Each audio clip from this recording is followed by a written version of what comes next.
This is Fly by Robin Vincent. Characters are Lilius and Jenna, two childhood friends working together on Lilius's family farm. The scene is a bridge down the road, the present. At Rise, Lilius stands alone on the stage, gazing to the side and down. Every now and then she moves awkwardly, looking uncomfortable and wild-eyed. She eventually turns her head to see Jenna walking towards her from the side and turns away, back toward the audience, as if gazing off the bridge, until Jenna reaches her. Hey, where were you this... Oh, sorry. Okay. Hey, where were you this morning? The Rogers were asking. I did your share of harvest and said you were gone, but no one knew. I was right here. Here? Right here at the bridge? But we haven't put in the fall planting yet, and I'm helping, but I'm the friend, and you're in charge until your dad gets back with the, what was it? Baling twine. Looks at her for the first time. What's wrong? I'm tired. Yesterday beat me up. Has Joe milked yet? I saw him a few minutes ago. It was my day. So it's done? Lily? Creek's high. Hope the cows can cross all right. Turns to look out at the audience, off the bridge, sits down next to her. Lil. Yeah? Joe told me to tell you to talk to him. I think it's about the tedder. Your dad's been trying to get it going all morning, but it's supposed to rain later.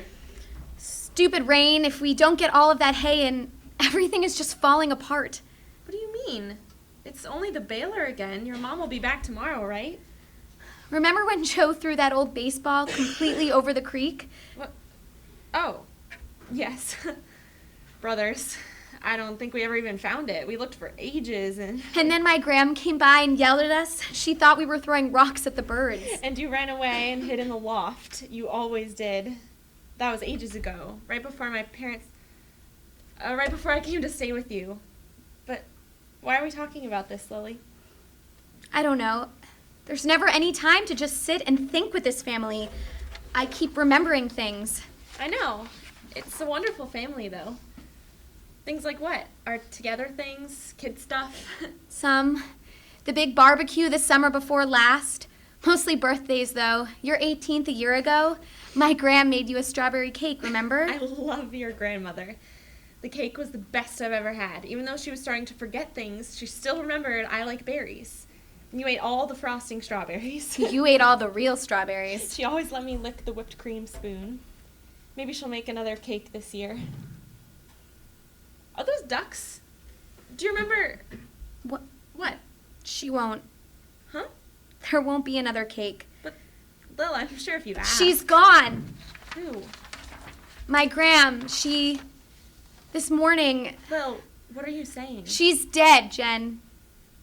I found her right before I was supposed to milk. No. I don't believe it. We talked about her. We talked to her yesterday. Today was your breakfast day, wasn't it? I made it for her, damn it, I made it! Coffee and orange juice, pancakes, sausage. She never came downstairs. I can't believe it. I just can't believe it. How old was she? Why the hell does that matter? She is lying in that bed right now and everyone is out in the fields. When did you get up? Hours ago, but I just barely made breakfast. She's just lying upstairs. I ran straight here. You ran? I found her and she was lying on this quilt and her eyes... I couldn't stay there. She looked so small and sad. Lily, please. Just don't relive it. Don't think about it and we can figure it out. We need to go find Joe. We need to call your mom. Jen, Mom told me to look after her. What am I going to do? Can you just calm down for a second? I think we need to... You're always telling me to calm down. I will not. You're only making it worse. Well, I'm sorry, but wasn't everyone expecting this? She barely knew where she was anymore. Okay, miss, don't think about it. Miss, calm down, please. Miss, remember when there was a time when... Oh, never mind. I don't care. You are so self-centered, it makes me sick. Sick!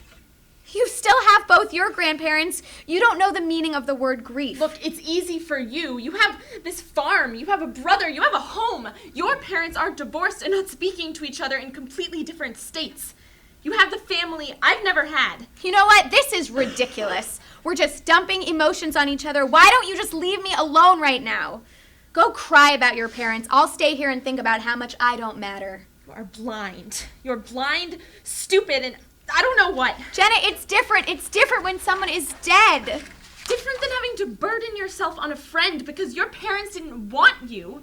Different than practically living with you every summer to get away. Wake up, Lilius. That has no connection to right now. What do you know about losing someone anyway? Newsflash, your parents are just fine. Wake up! As she speaks, Jenna strides over and slaps Lilius. There's a long, shocked pause.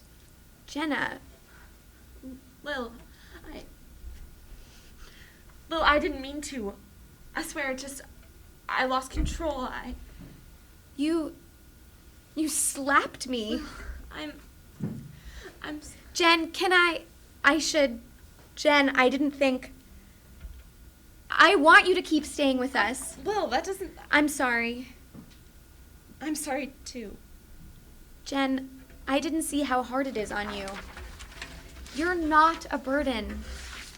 Reaches out hand, takes Jenna's hand. And you're not blind. I don't want to be. Look, I know you loved Graham too. I wish it didn't have to end like this. I'll help you tell your folks. Oh, Jen, I feel like I'm not allowed to cry.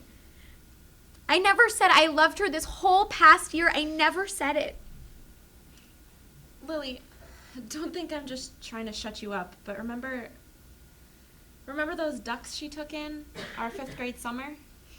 A little. Weren't those the ones that kept escaping their box? We kept bringing them back. I cried when they left. Graham always said we shouldn't be sad, though. They were learning to fly. Which had nothing to do with us. She said that made it easier to let go. We should go back. It's almost noon. Jenna puts her arm tentatively around Lilius. They walk off stage slowly.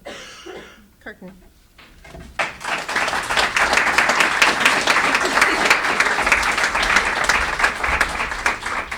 So, Robin, please come up and take a bow.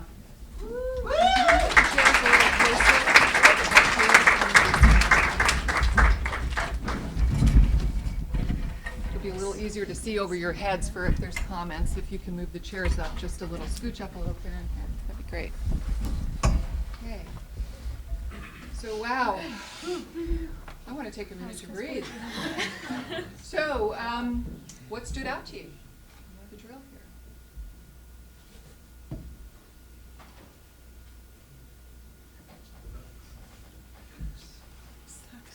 Yeah, Mark. There was something about the flavor of the language in the first half that just felt older. You know, there were sections of dialogue where I was like, wow, what decade are we in? Like, we could have been in our town, you know, for a whole large section of that first part. And I felt like as the emotions mounted, we became more modern almost. And as the dynamics, as people started explaining the way they were feeling, it felt more modern. But I thought it was so interesting that old farmy time could have fit into so many different settings. I thought it was amorphous. It was interesting. Timeless. Some kind of timeless feeling of how people talk in the country. Yeah. Great dialogue. Yes, in the back, sorry. I was sort of struck by how they would use like stories from their past, kind of like reminiscing, but to say how they were feeling and talk about something current. Like the duck was sort of a simile for letting your grandma go, and I thought that was a cool way to do it instead of just saying straight out what happened. Yes. So a more metaphorical way of expressing what was inside, and it really translates well. Yeah. Yes. Yes. It kind of like reminds me of how like when I have like a best friend and when we kind of get in fights sometimes we always like make up after. So the reality of a very close relationship has a lot of conflict in it, right? And it doesn't mean people don't love each other. That's probably really a way of expressing close feelings together. So that read really authentically to you. What else? I got one. The use of memory as a way to almost keep this grandmother who can't remember alive. I thought that was such a beautiful juxtaposition, you know, and I work on a regular daily basis with someone who has Alzheimer's. And I just thought it was such a beautiful kind of, I don't know, a beautiful balance of using memory for people who can't remember. I just thought that was lovely. So that's very insightful comment to see that it's mentioned a little bit at the end that the grandmother is losing her memory and not fully present, and yet her memory is still very much a part of the daily interactions between these two friends. Nice.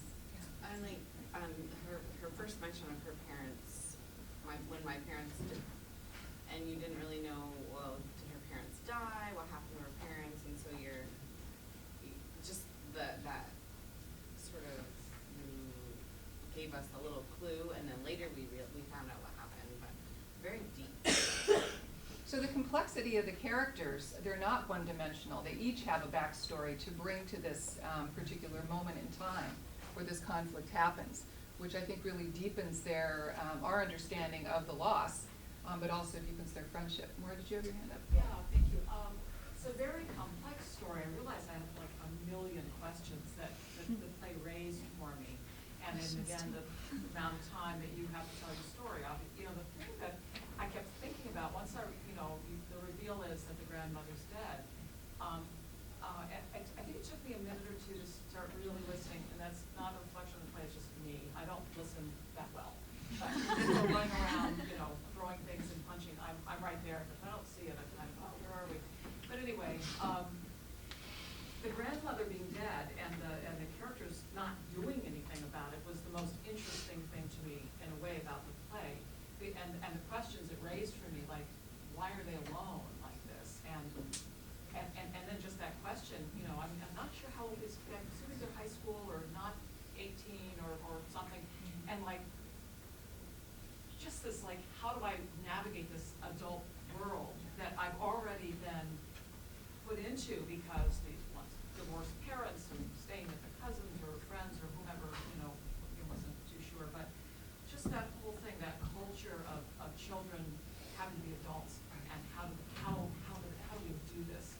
It is a very, very complex and topical and it's not even, when I say topical, it's really timeless, because this isn't new that suddenly kids have to, rise to these occasions that they really shouldn't have to. So that's really what brought it for me. Interesting that you talk about the isolation of these two characters who are in the country without a lot of circles of support around them in this moment. And that really highlights the vulnerability of what do you do, right? Who do you talk to? Yeah. Kind of going with that, I thought it was really interesting how the grandmother, whatever, felt like in some ways responsible for the grandmother's death. Like she'd made breakfast for her and everything, but she's like, I was supposed to take care of her and she died. Like I thought that was like a really powerful. Very poignant moment of I'm doing all the things I'm supposed to do, but look what happens. I can't control this, right? Yeah.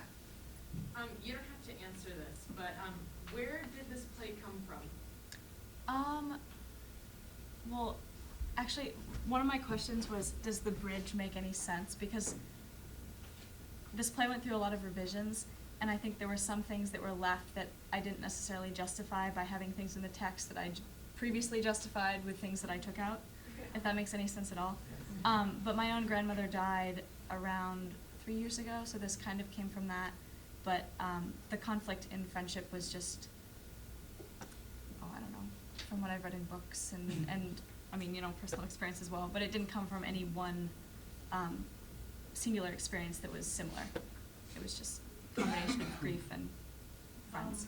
Thank you for that question, and I realize, Robin, I am remiss in asking you what questions you had, so you may have further questions you want to say. Well, I'll just answer the one that just came up.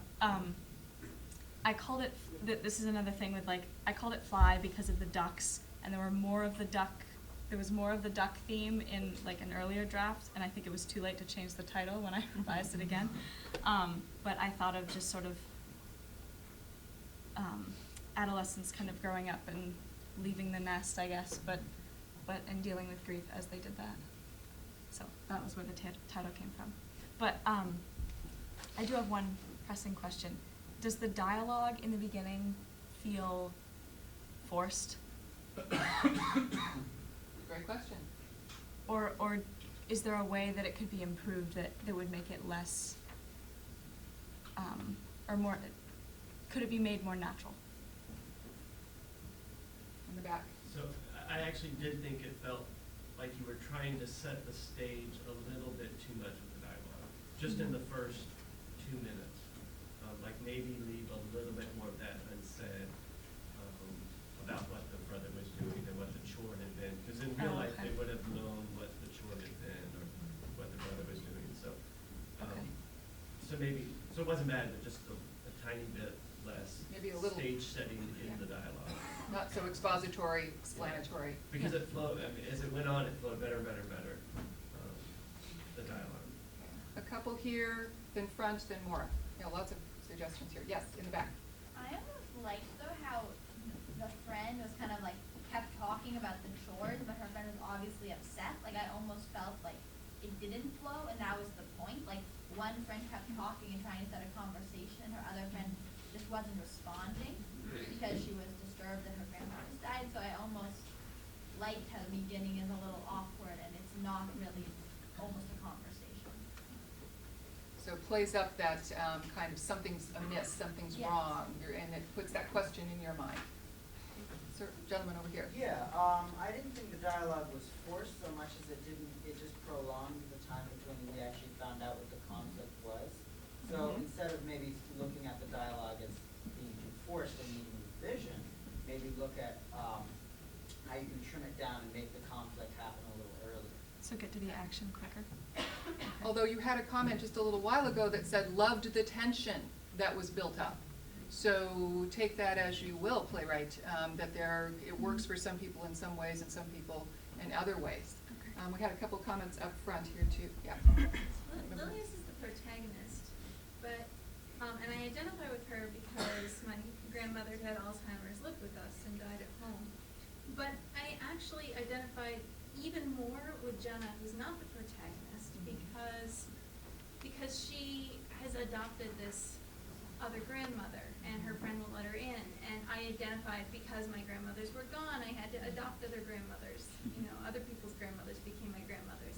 And so sharing their grief for being slightly shut out from family grief at points when those grandmothers died, I really identified with that.